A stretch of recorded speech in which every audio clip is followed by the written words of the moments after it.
Before we start, just a quick reminder to hit that subscribe button. Only 2% are subscribed. At 1,000 subscribers, I'll be posting a special video. His hand clamps around my jaw before I even see him move.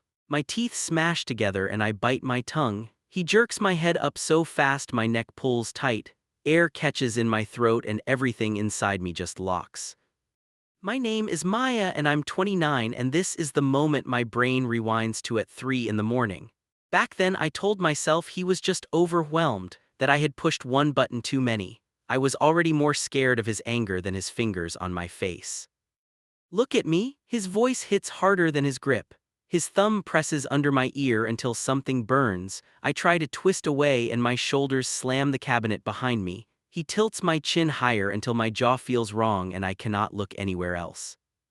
I know I should keep my mouth shut. I always tell myself that right before I open it. "You're hurting me," it scrapes out thin and shaky. His eyes flick over my face like he is checking for lies. His hand does not move an inch. "You always do this?" His breath hits my cheek as he leans closer. "You walk away, then you act like I'm the problem." Every word lands heavy and practiced. I feel my hands hover near his wrist, not pulling yet, afraid he will take that as an attack. I try logic because for some reason I still believe logic can help with this. "We can talk, but not like this." The words shake anyway and I hate that he can hear it. His fingers tighten and my molars grind together. My eyes sting and I blink fast because I refuse to cry for him. "Not like what?" He draws the question out and gives my head a small shake. The room blurs for a second and my stomach flips. I get this sharp thought that if he lets go wrong my neck will snap, and I know that sounds dramatic but fear is not reasonable. I taste blood where I bit my tongue, hot and metallic at the back of my throat. It snaps something in me that had been trying to stay calm. "Stop!" This time the word comes out louder. One of my hands pushes at his forearm and my nails dig in by accident. His eyes flare, then narrow. "There you go again." His voice drops lower and somehow that scares me more. "You hit, then you play victim." That is when I realize he already decided how this scene ends and I am just catching up. My heart is pounding so hard it feels like it is in my jaw too. I remember some random video about breaking grips and getting free. At the time I watched it like entertainment. Now my body drags up one clear instruction: hit the weak point and move. He brings his face closer, inches from mine. "Say you were wrong." Each word pushes against my skin with his breath. My back aches from the way he has me pinned. I feel this wild bolt of shame that I let it get here again, even though this exact grip is new. I try one last soft attempt because old habits die really slow. "Let go and I will talk." My voice cracks in the middle and my cheeks burn. His thumb digs harder until my jaw protests with a sharp pulse. Something in his stare looks almost curious, like he is waiting to see if I break. I do break, but not the way he expects. My right hand moves before I fully decide. I drive the heel of my palm into his chest as hard as I can. I feel the impact travel up my arm and my whole body jolts with it. He stumbles back 2 steps and his hand flies off my face. For a second his expression is just shock, like I slapped the script out of his hands. My jaw throbs in the sudden freedom and I grab it with my own fingers. My skin feels foreign where he touched it. "The hell is wrong with you?" His hand goes to his chest and he looks at me like I am a stranger in his house. His voice jumps in pitch, more offended than hurt. That twist makes my stomach clench because I know where this is heading. "I told you to stop." My words come out rough and louder than I mean. My legs shake so badly my knees almost buckle. I plant my feet wider on the floor because I need any little bit of balance. My hands are up without thinking, ready for him to rush in again. His gaze drops to my raised hands and something hard settles over his face. "You just assaulted me." He says it slow, like he is trying on the sentence. My heart drops because I can already hear that line repeated to other people. In that moment, I am split in two. One part is still the person who knows I reacted to pain and fear. The other part is already rehearsing my defense like I am on a witness stand. I hate that his version starts to sound more solid than my own in my head. He takes one step toward me and I flinch back so fast my shoulder hits the cabinet again. The sound is sharp and ugly in the tight space. He notices that flinch and smiles without any humor. That look is what finally chills me more than his hand ever did. See, he gestures toward me like he is presenting evidence. Crazy. The word hangs there and I swear I can feel it stick to my skin. For a second I almost apologize just to make that look go away. I do not apologize, my throat closes around the reflex and I swallow. Ow it down, do not touch my face again. The sentence comes out slower than I plan, heavy with leftover adrenaline.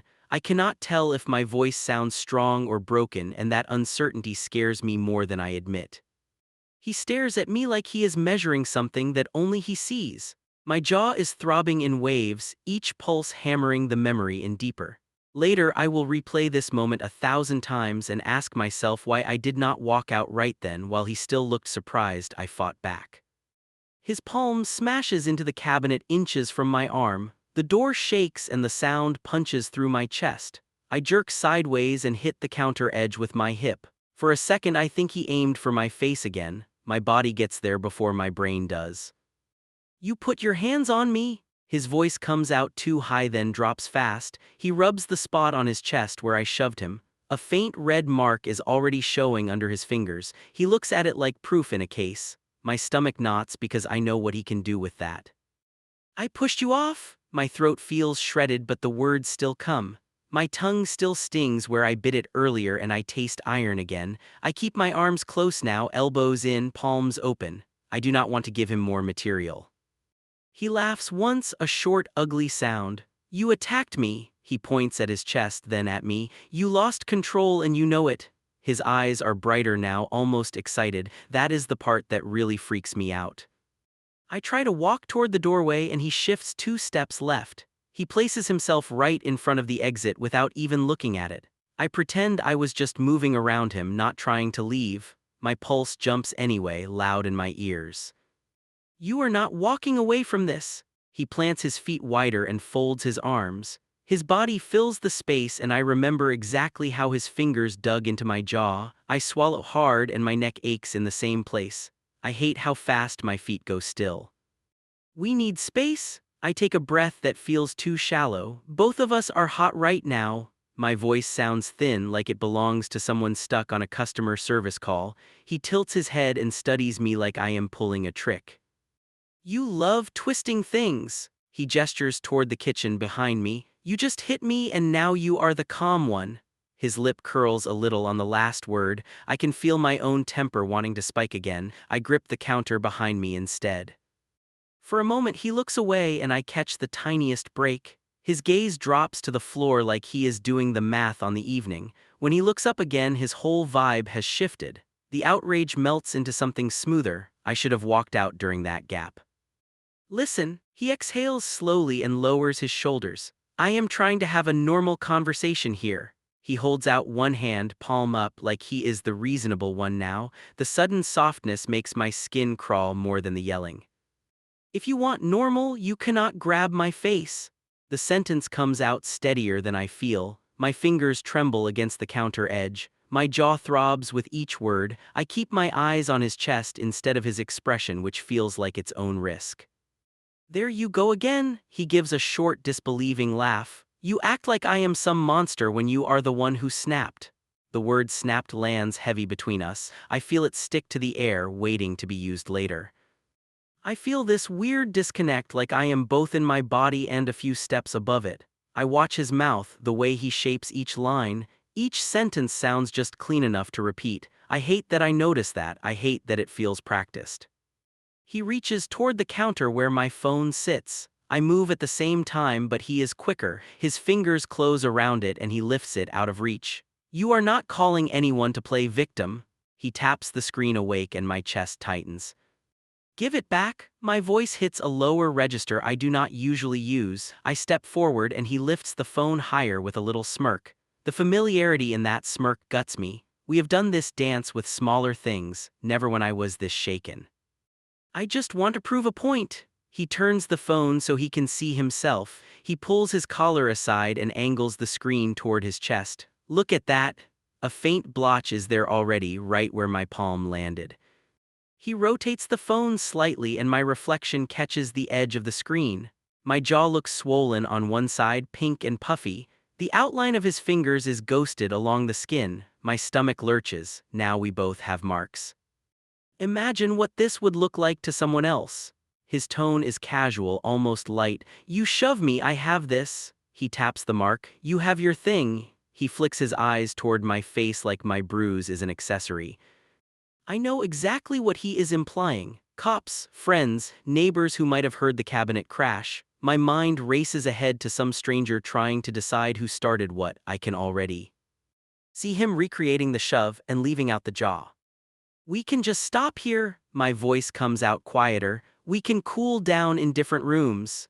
I hate how much it sounds like begging. My shoulders bunch anyway, ready to flinch if he comes closer. He steps toward me instead of moving aside. No, the word is soft but final. You always run, tonight you face it. His breath hits my face again and my spine presses back into the counter. My palms go damp and I tuck them under my arms so he cannot see.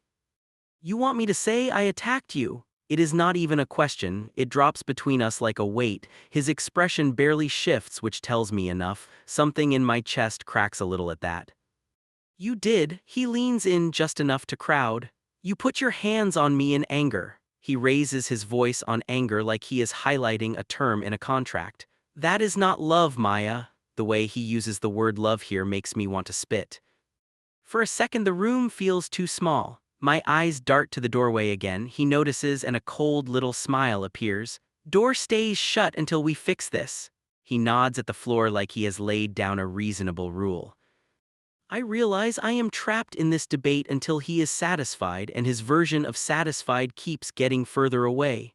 I think about trying to shove past him again, but my jaw throbs at the idea of another grab. Fear wins that round. Fine, the word scrapes out of me. I lost it when you had your hand on me. My heart hammers with each syllable. I feel like I am balancing on the edge of a cliff. One wrong word and I am over. His eyes light up just enough to show he heard exactly what he wanted. There it is. He gives a small nod like we just finished a business deal. You admit you lost it. He does not repeat the part about his grip. Of course he does not. I notice how he leaves that detail out and my stomach turns. I know future him will only quote the neat parts, the ones that make me look unhinged and impatient. That thought lands in my brain and stays there, sharp and stubborn. Can I have my phone now? I do not add anything to it. No please, no softening. My voice comes out flat and tired. I am testing him and I know it. He studies my face for a beat that stretches too long. Then he places the phone on the counter behind him without breaking eye contact. Not in my reach, close enough to taunt. My fists curl at my sides. We are not done. He raises his chin. You need to promise this never happens again. He gestures between us with 2 fingers. No more putting your hands on me when you get emotional. The word emotional lands like an insult. The crazy part is that I start to wonder if he is right. That is how deep this goes. I replay the shove in my head and the image of his chest turning red. Then my own reflection, jaw modeled from his grip.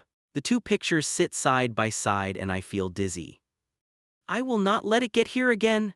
The sentence comes out slow and deliberate. I choose each word like I am handling glass. I do not specify what here means. I leave that part for later. He hears what he wants anyway. He exhales and some tension leaves his shoulders. Mine does not move at all. Good. He steps back half an inch, giving me barely any space. Because next time it will not just be us talking. He lifts his brows with a look that makes my skin crawl. That line hangs in the room long after he goes silent. I know exactly what he is hinting at, even if he keeps it vague. Cops, a story, screenshots of his chest, photos of my jaw taken from the right angle and the wrong context. I do not know it yet, not fully, but that is the moment something shifts in me. I stop trying to win the argument and start tracking it instead. His words, his gestures, the way he arranges scenes. My body is still stuck against the counter, but my mind is already stepping back from him. The first thing I do is press my fingers to my face. The skin along one side feels thick and hot. When I open my mouth, it pulls in a strange way. A small sound slips out before I can stop it. He hears it from the hallway.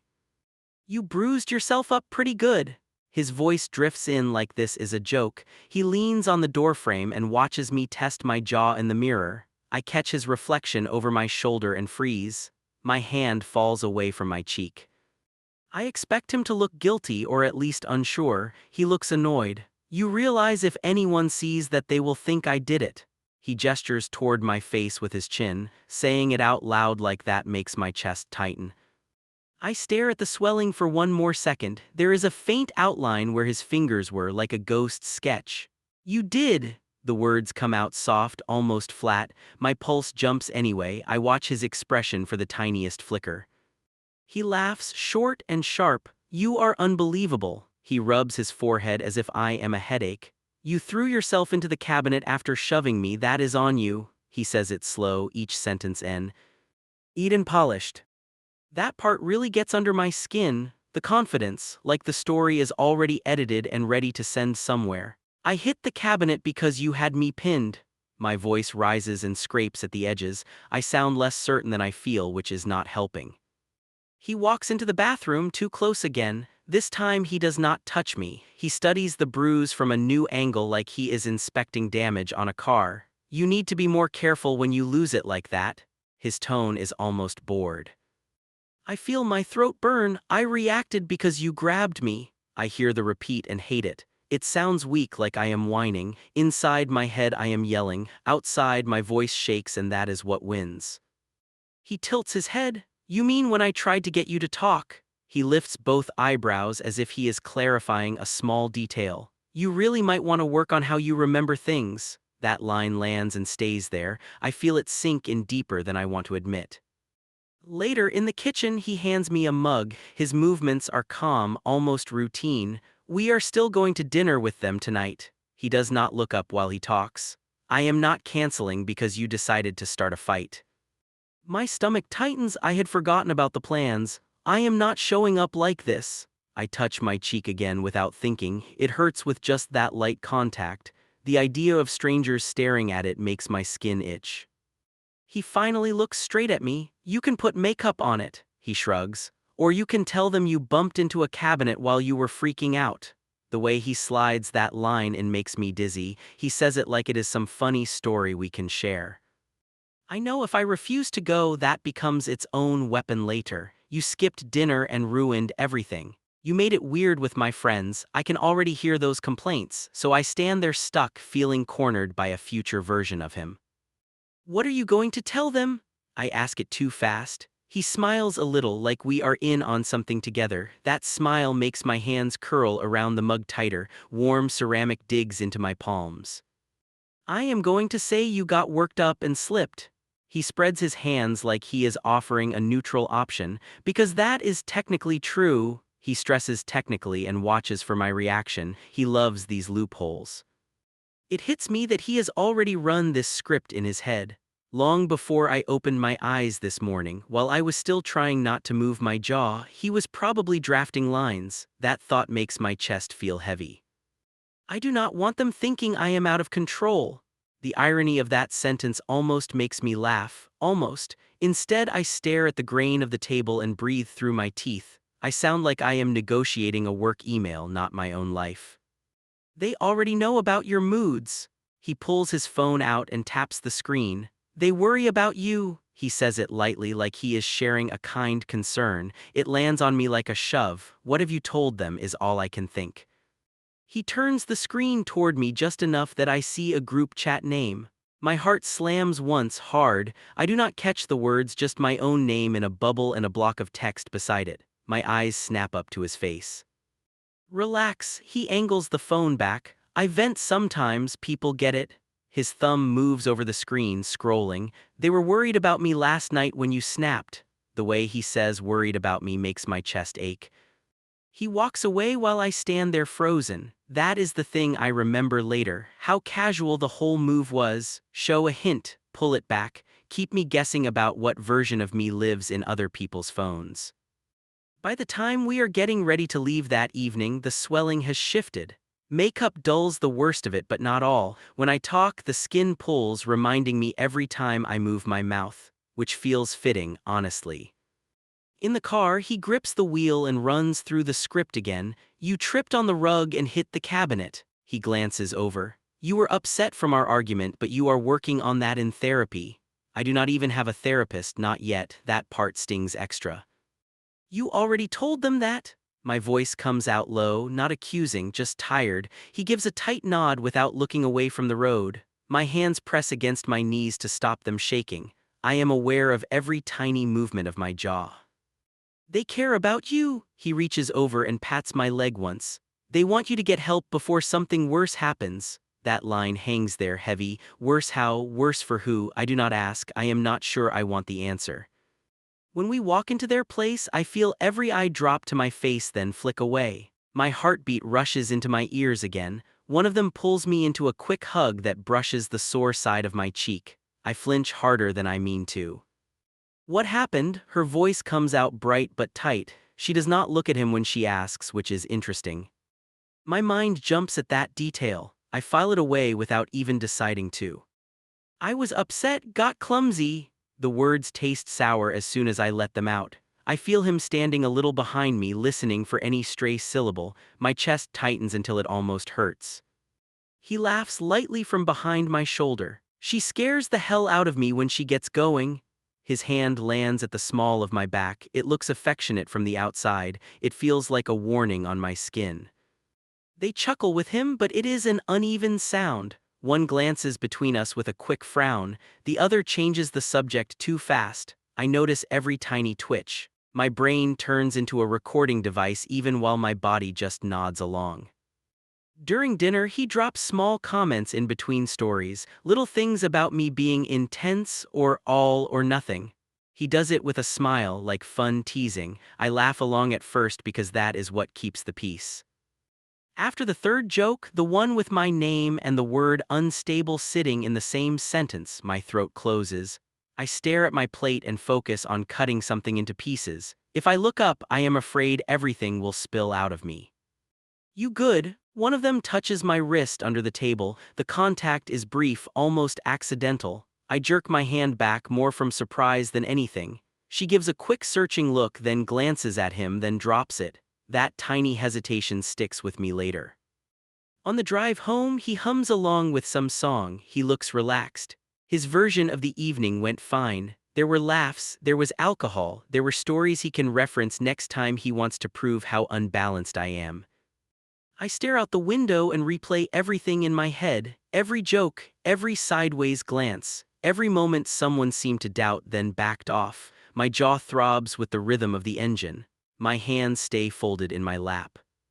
When we get back, he goes straight to the shower. Doors close, water starts. It is the first time all day the apartment feels like mine. I move on autopilot. I grab an old notebook from a drawer and a pen that barely works.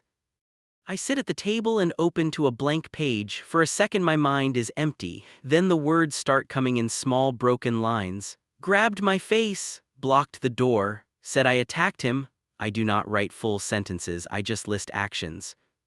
The page fills quicker than I expect. My hand cramps, I stretch my fingers and keep going. Told friends I snapped, said they are worried about him. Each new line drags up another memory, little moments I shoved to the back before. I flip the page and keep listing. My breathing picks up as I go. I remember a night he kicked a chair into my path during another fight. I write it down. I remember him standing too close while I cried and calling it comforting. I jot that too. At one point I pause and stare at the mess of ink. I start to doubt half of it. Was that really how it went? Did I maybe provoke more? He always says I blow things out of proportion. I hover the pen over one line, then underline it twice instead of crossing it out. That is the part I want you to understand. The story is not just what happened, it is the way it keeps getting edited in your own head. I sit there correcting myself, then correcting the correction, like I am arguing inside my skull. The shower shuts off, pipes rattle. I snap the notebook closed and jam it under a stack of magazines. My heart races like I have been caught doing something illegal. It is just paper with my own memories on it, and I am hiding it like stolen cash. He walks out in fresh clothes, hair damp. You coming to bed? His tone is light again, as if we survived some minor storm and can now move on. My face aches when I smile back. The expression feels like a mask I do not remember putting on. Yeah, I stand and my chair scrapes the floor. The sound makes me jump. I catch his quick side look. I cannot tell if he noticed the notebook out of place. I cannot tell if he cares. That uncertainty gnaws at me. Later, in the dark, when his breathing evens out beside me, I stare at the ceiling. My mind keeps drifting back to that hidden list, to the fact that I had to write things down to trust them. That is when it really hits me. Whatever this is, it is not a one-time thing. Her fingers brush my cheek before I can dodge. The touch is light, but my whole body jerks. I almost spill my coffee down my shirt. She pulls her hand back like she touched a hot stove and stares at the mark. My pulse spikes because there is nowhere to hide at 3 feet away. "What happened to you?" Her voice drops out of the usual office tone. No fake cheer, just sharp concern. She keeps looking at my face like she is trying to solve a puzzle. I already know everything I am about to say will sound cheap. I shrug one shoulder and force a tiny laugh. "Got clumsy at home." The lie comes out too fast and too smooth. I hear his version in my own mouth and want to bite my tongue. Her eyebrow W's twitch like she heard something off. "That does not look like clumsy," she points, then lets her hand fall. "You flinched when I touched you." The word flinched lands harder than I expect. My fingers tighten around the cup until the lid creaks. I glance toward the break room doorway, checking for anyone else. No one is close enough to hear us. It should make me relax. It does the opposite. Somehow being alone with the question feels worse. "We argued and I bumped into a cabinet." I keep my eyes on the counter. "It was stupid." My voice tries to sound bored. I can hear a tiny shake under it anyway. She hears it too, I can tell. She breathes out slow, "Maya," just my name, but it hits like a warning. "You came in late and jumpy, and now I see that on your face." Her hand hovers in the space between us. "Who put their hands on you?" The room shrinks. My brain grabs for something, anything. "It got heated and I overreacted." That part is true, just not in the way I am implying. "We both were out of line." I toss that in like it balances the scale. "That is not how that mark looks." Her voice stays low. "That looks like fingers." She taps her own jaw to demonstrate. I blink because she just drew the shape I avoid thinking about. My stomach rolls. I try to shake it off with a weak smile. "It is not a big deal." The line tastes like dust. I have heard myself say it about smaller things. This one sticks in my throat. She does not smile back this time. She watches me for a long second, then leans closer. "This is abuse." The word drops like a brick between us. No soft edging, no qualifiers. I freeze. It is almost funny that it takes 3 syllables from someone outside to knock the air out of me. I laugh. "That is my first instinct. Of course I do. That feels dramatic." The laugh comes out thin and wrong. "We had a bad night." I lift my shoulders again, tiny shrug like we are talking about spilling wine on a rug.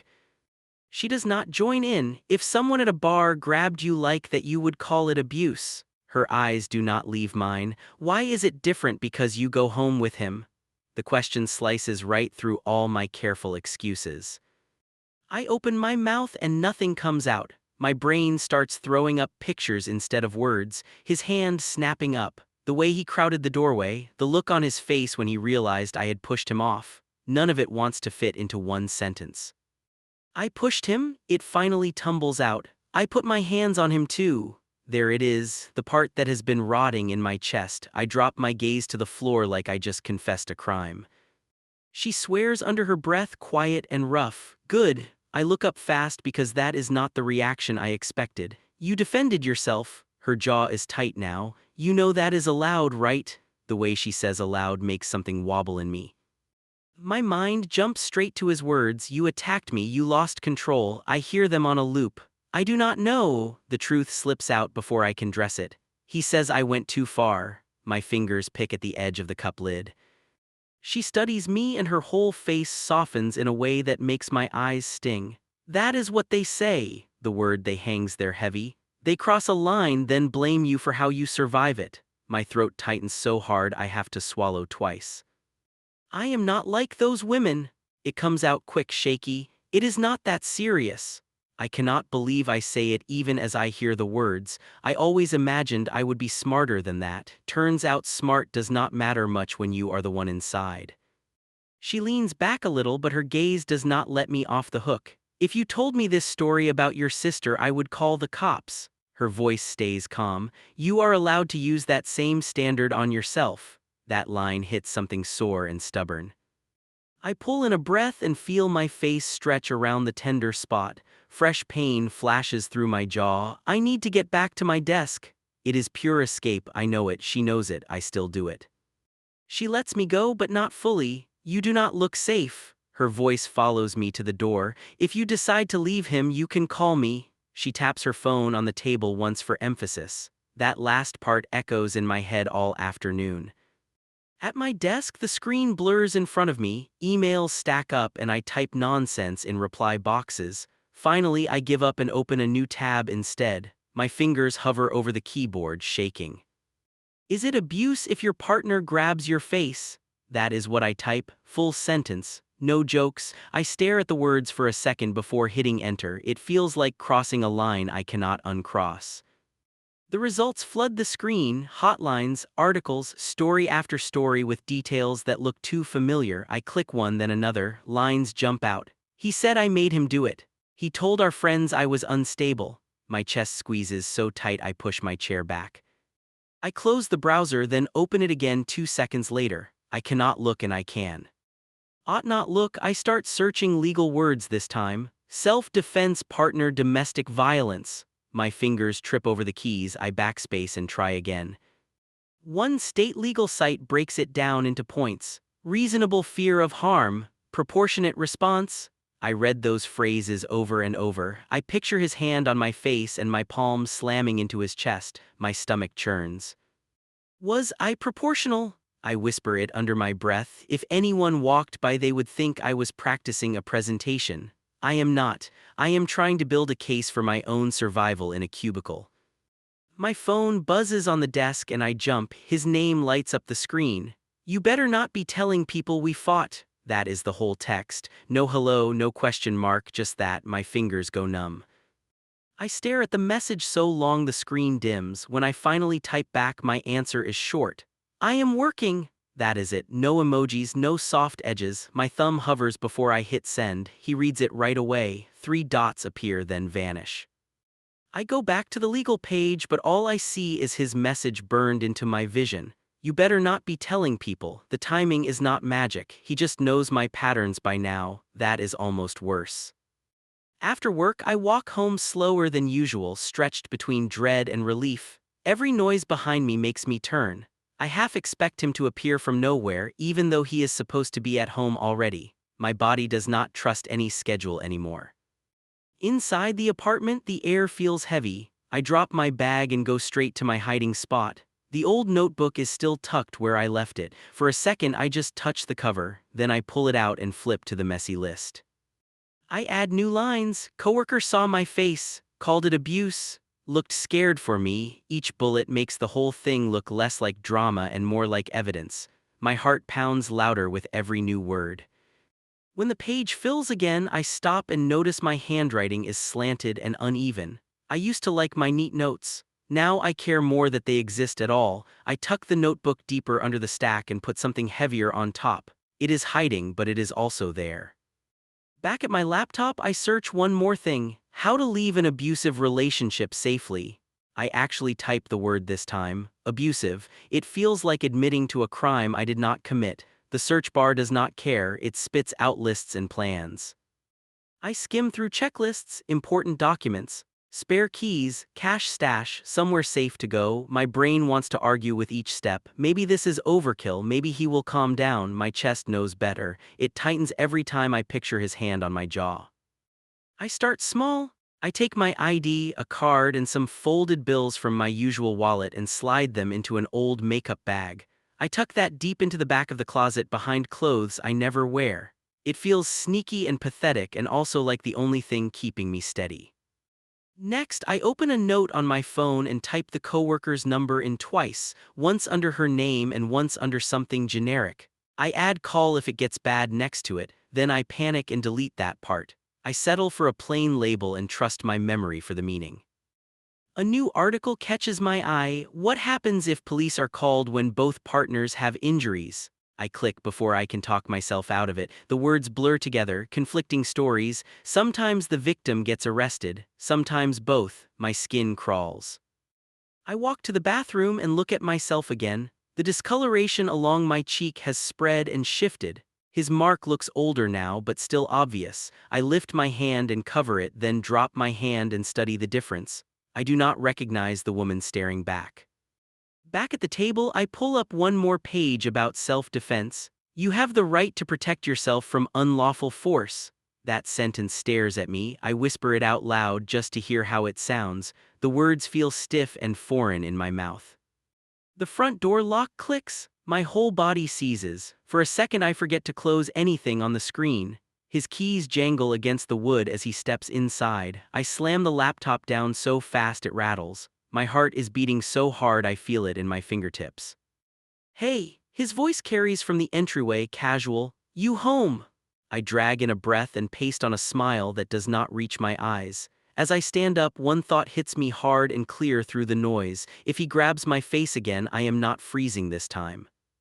His fingers shoot toward my face and I move first. I slap his hand away so hard my palm stings. The sound cracks through the room like a small explosion. His eyes go wide for a second, then sharpen. I know this look now and it still chills me. Oh, we are doing this again. He steps in close, shoulder tense. You hitting me? His mouth twists around the word like he has been waiting to use it. My pulse sprints, but my feet stay planted this time. Do not touch my face. My voice comes out low and rough. I feel the old soreness along my cheek wake up. I lift my chin a little anyway. My heart is pounding so loud I swear he can hear it. You read something today? He glances toward the table where my laptop sits half open. What was it? He moves toward it and my stomach drops. I had closed the article, but the tab is still there. My fingers twitch at my sides. He flips the screen up and the browser flashes back on. The top tab reads exactly what I dread: leaving an abusive relationship. He reads it out loud, then laughs once. The sound is sharp and ugly. So now I am that guy. I feel exposed in a way that has nothing to do with bruises. I was just looking. My voice comes out thin. I hate how weak that sounds. I hate that it is also honest. He taps the screen with one knuckle. This is what they do. His gaze pins me in place. They go online, get brainwashed, then start swinging. He jabs a thumb at his chest. You already assaulted me once. I feel something inside me lock into place. I pushed you off me. The words are steadier than I feel. You had your hand on my face and would not stop. My throat tightens around the memory. The room tilts for a second. He closes the laptop with a quick snap. You are out of control. He points at the floor between us. I am done walking on eggshells. He starts toward me again, shoulders squared like this is the part where he teaches me a lesson. I shift my weight and raise my hands, palms open. All the pages I read at my desk flash across my mind. Reasonable fear, protect yourself, get out. My body feels like it is humming with those words. He reaches for my chin again, a fast grab like last time. This time I twist my head away and his fingers catch only the side of my jaw. Pain flares where old tenderness never fully faded. Something snaps in me with it. Stop! I knock his wrist down and step into him. My shoulder slams into his chest with all the force I have. He stumbles back and almost loses his balance. His face shifts from shock to fury in one breath. You just hit me again. His voice jumps an octave. You saw that? He raises his arms, looking around for an audience that does not exist. You are a danger to me. The way he says danger makes my skin crawl. I do not back up this time. You are hurting me. My tone is sharp and clear. My cheek burns and my heart races. I feel like I am standing on a bridge that is already cracking behind me. There is no safe way back. He takes a step, then another, trying to regain the space. You put your hands on me twice now. His finger jabs the air in my direction. If I call the cops, you are done. My stomach drops and my brain races at the same time. Call. The word leaves my mouth before I can overthink it. It hangs there between us, heavier than I expected. His eyes flicker just once. I catch that tiny break and cling to it. You think I will not? He pulls his phone from his pocket, jaw tight. His thumb hovers over the screen. He looks at me, waiting for me to crumble, to bargain, to take it back. That is the script we usually follow. I pull my own phone out with shaking hands. I will call too. My voice shakes but does not disappear. I have photos, I have notes. The second part slips out and his gaze darkens. He did not know about the notebook. Notes. He spits the word out, almost amused. You are really building a case. He scoffs, but his thumb moves away from the call icon. That tells me more than anything he has said tonight. I open my camera and raise it toward my face. My hand trembles, but I hold still long enough for the shutter. The bright click feels like a small act of rebellion. I turn the lens toward him next. Do not point that at me, he jerks back. For the first time all evening he seems unsure. He lifts his arm to block his face. You are actually crazy. That term again. It does not land the same way this time. I take one more picture anyway. His stance, the leaning posture, the way he is half blocking the path to the door. This is not a perfect record, I know that, but it is something solid in a sea of argument.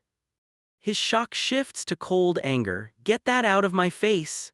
He swats his hand toward the phone. The movement is fast and clumsy. My fingers fumble, but I keep my grip. The device knocks against my knuckles. They throb instantly. I feel the rush of fight or run slam into me. Move away from the door. My tone turns flat and hard. Right now. My chest burns. Every cell in my body is screaming to get out. He plants his feet wider. You walk out and it is over. His voice drops low. You will look insane to everyone when I tell them what you did. He crosses his arms like he already has a crowd believing him.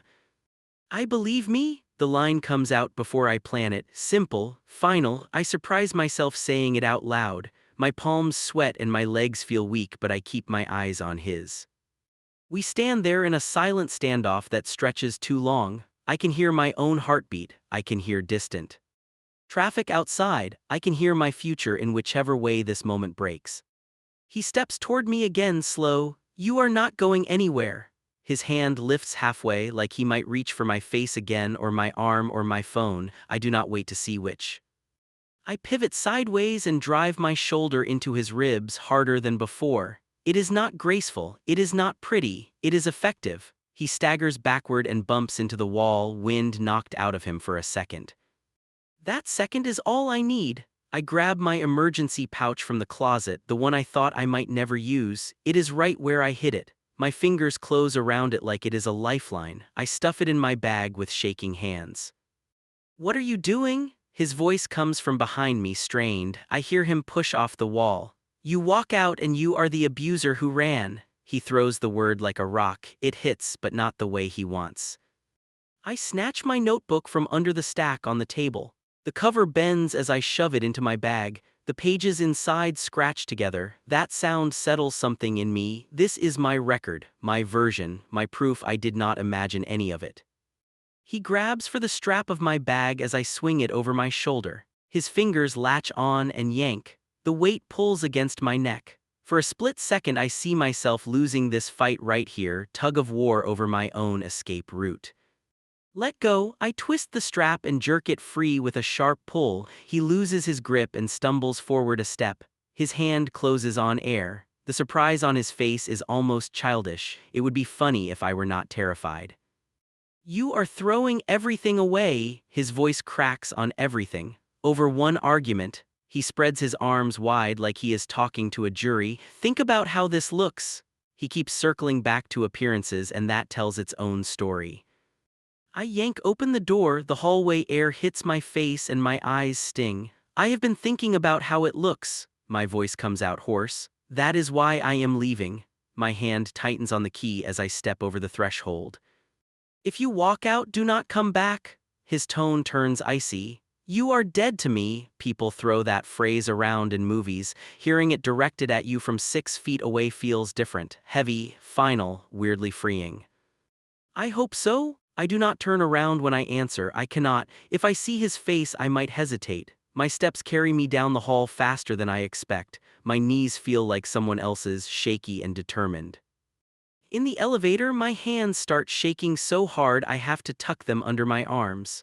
My phone buzzes with new messages before I even reach the lobby. I do not look. I cannot let his words back into my head just yet. Outside, the air feels colder. I dial my coworker with clumsy fingers. It rings once, twice, my chest tightens. I almost hang up. She answers right as I move my thumb. Hey, her voice is cautious. You okay? I left. The two words scrape out of my throat. I do not realize I am crying until I hear my own sniff. Can I come over? The question feels huge, much bigger than the number of words. There is a sharp inhale on the other end. Yes, right now, no hesitation. Do you need me to pick you up? Her voice turns brisk and focused. I cling to that tone like a rope. I can get there. I wipe my face with the heel of my hand. I have my stuff. My bag weighs heavy against my hip. For the first time, that weight feels protective, like armor I built quietly while pretending everything was fine. The ride to her place is a blur of streetlights and buzzing thoughts. I keep expecting him to appear from nowhere, to pound on the window, to call the driver crazy too. None of that happens. My phone keeps lighting up with his name. I put it face down. At her door, my legs almost refuse to move. She opens before I can even knock twice. Her eyes go straight to my face, then to my bag, then to my shaky hands. You did it! She sounds half stunned, half proud. I sag a little with relief. She leads me to the small guest room and drops an extra blanket on the bed. No big speeches, no pitying stares, just practical movements and a calm presence. My body starts to register how exhausted it is. Do you want water? She hovers in the doorway, giving me space. I nod and sit on the edge of the mattress. The springs creak and somehow that small sound makes my chest loosen. I am not in that apartment anymore. I am not standing in front of that door. When she leaves to grab drinks, I finally flip my phone over. His messages stack one after another. You assaulted me. I hope you are happy with yourself. Everyone will know what you are really like. Somewhere in the middle, one line hurts more than the rest. You attacked me when I was trying to talk. That twist still hits a nerve. I take screenshots of everything. My thumb moves fast, almost automatic. Messages, missed calls, the photo of my cheek from earlier, the picture of him near the doorway. I drop them into a hidden folder. I do not know if I will ever use them. It feels better having them. The question that has been chewing at me all day comes back. Did I go too far? Did I cross a line? I defended myself, but my hands did land on him. Twice. That fact clings to me even now, far away from his voice. My coworker returns and sets a glass on the nightstand. She hesitates, then squeezes my shoulder once. You were not wrong for protecting yourself. She meets my eyes and holds the look. You know that, right? I want to, I really do. After she goes to bed, the room goes quiet except for distant traffic. I sit with my back against the wall, phone in my lap, notebook open beside me. I stare at the blank page and then at the screen and then back again. Neither feels big enough for what just happened. I open the Reddit app almost without thinking, fingers moving before my brain can catch up. I find a relationship subreddit I have lurked on for years. People there throw their mess into the void and strangers sort through it. Tonight I decide to be one of them. The title box blinks at me. I type slowly. I defended myself when my partner grabbed my face again. Now he says I am the abuser. I read it twice. The words look unreal and also exactly right. My chest tightens. In the post body I write everything you have just read, but shorter. No flourishes, just beats. His hand on my face, my shove, the twisting stories, the coworker, the search results. The second grab, the way I pushed him away and left with my bag. When I finish, my thumb hovers over the submit button. I could delete all of it and pretend this night never happened. Go back tomorrow, let him spin whatever tale he wants. Act like I overreacted and this was all some dramatic phase. Instead, I hit post. The screen scrolls and my story drops into the feed with a small confirmation line. That is it. No fanfare, no sirens, just a quiet click that feels louder than any fight we have had. I set the phone face down and touch my jaw one more time. It still hurts, but there is a different sensation under it now. Not pride exactly. Not yet. More like the first sense that the pain might mean something other than my fault. Lying there in that borrowed bed with my bag on the floor and my notebook within reach, I wait for the replies and for sleep. I do not know which will come first. I only know one thing for sure. This time when people ask what happened to my face, I am not going to lie for him again.